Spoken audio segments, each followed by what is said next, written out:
तो कपड़े बनने के लिए दो चीजों की जरूरत तो बेसिकली है। पहली चीज क्या है कि कपड़े के लिए जो रॉ मटेरियल है, धागा चाहिए। क्या रॉ मटेरियल होने से आपके कपड़े अपने आप बन जाएंगे? नहीं बनेंगे। कोई चेतन चाहिए, कोई इंटेलिजेंट चाहिए जो सिस्टम बनाए जिससे धागा कपड़े के रूप में कन्वर्ट हो। उसी को कहते हैं इंटेलिजेंट कॉज या एफिशिएंट कॉज या निमित्त कारण। मशीन टूल्स होते हैं। तो आपको तीन चीजें चाहिए होती हैं कपड़े बनाने के लिए। धागा भी चाहिए, बनाने वाला जिसके पास कोई इंटेलिजेंट है ऐसा व्यक्ति चाहिए। तीसरा जो आपके टूल्स होते हैं, ये हर जगह है। आप कंप्यूटर बनाओ, फोन बनाओ, सुई बनाओ, धागा बनाओ। इसी तरह तो ये यूनिवर्स है, वो भी उतना ही एक्सट्रीमली सोफिस्टिकेटेड और वेल ऑर्गेनाइज्ड दिखता है। जैसे मॉडर्न वर्ल्ड की सोफिस्टिकेटेड टेक्नोलॉजी हम देखते हैं, उससे भी ज्यादा कॉम्प्लिकेटेड चीजें हम नेचर में देखते हैं जो मैन मेड नहीं है। आपके शरीर की जो बनावट देखिए, आज भी मेडिकल साइंस में हजारों चीजें हैं जो हमें हमारे बॉडी से रिलेटेड, जो वो समझ नहीं पाते हैं। हमारा न्यूरो सिस्टम कैसे फंक्शन करता है, हमारे ब्रेन की फंक्शनिंग कैसे होती है, तो अभी भी हम मुश्किल से 10-15% ही डेवलप कर पाए हैं। इतना कॉम्प्लिकेटेड है आपके अपनी शरीर, आपकी आंखें, कान, नाक, जिसको आप बड़े you are taking for granted. ये रैंडमली तो बने नहीं ना।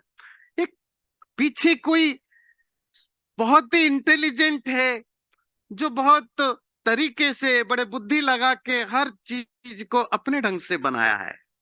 इतने कॉम्प्लिकेटेड, वेल ऑर्गेनाइज्ड, वेल और वेल सोफिस्टिकेटेड चीजें, रॉ मटेरियल तो दिखता है, पर वो एफिशिएंट कॉज जो इंटेलिजेंट होना चाहिए, कोई ना कोई जरूर होगा जिसको ढूंढने की जरूरत है। आप ईश्वर मानो ना मानो, पर कोई तो इंटेलिजेंट फैक्टर है जिसके इंटेलिजेंस से ये चीजें बनती है। और इसी तरह इस यूनिवर्स में हर वो चीज को देखिए, वो पानी, वो हवा, वो जिसके बिना हम जी नहीं सकते, ऑक्सीजन, हाइड्रोजन, 50 तरह के जितने गैसेस हैं, धरती के नीचे की चीजें, ये जो आपकी कॉस्मोस आप देखते हैं, स्पेस में सारे प्लैनेट्स हैं, स्टार्स हैं, ये कुछ लॉज ऑफ नेचर होते हैं जिससे पूरा संसार एक दूसरे को कोऑपरेट करता है, एक दूसरे से कोऑर्डिनेट करता है। एक दूसरे के बीच में एक बहुत ही इनविजिबल हार्मोनी है जिसके कारण प्लैनेट, सैटेलाइट्स, गैलेक्सीज सब फंक्शन करते हैं। क्या ये सब अपने आप हो गए? इसी को वैदिक साहित्य में हम कहते हैं रितम। मतलब वो जो इटर्नल लॉ है यूनिवर्स के, जो मटेरियल चीजें हैं उनकी जो प्रॉपर्टीज हैं। लोहे की अपनी प्रॉपर्टी है, धर्मस कहते हैं हमारे संस्कृत में।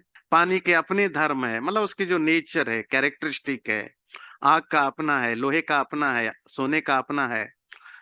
ये सब पहले से किसी ने डिजाइन की कर कोई करता है बैकग्राउंड में, तभी इतनी सारी चीजें अलग अलग होने पर भी अपने ढंग से काम करते हैं।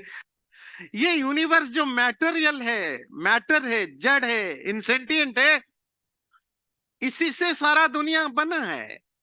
गैलेक्सी भी इसी से बना, सूरज चांद भी इसी से बने, पेड़ पौधे भी उसी से बने, हमारा शरीर मन भी उसी से बना, पहाड़, नदी, नाले, प्लानेट, समुंदर, सब कुछ उसी से बना।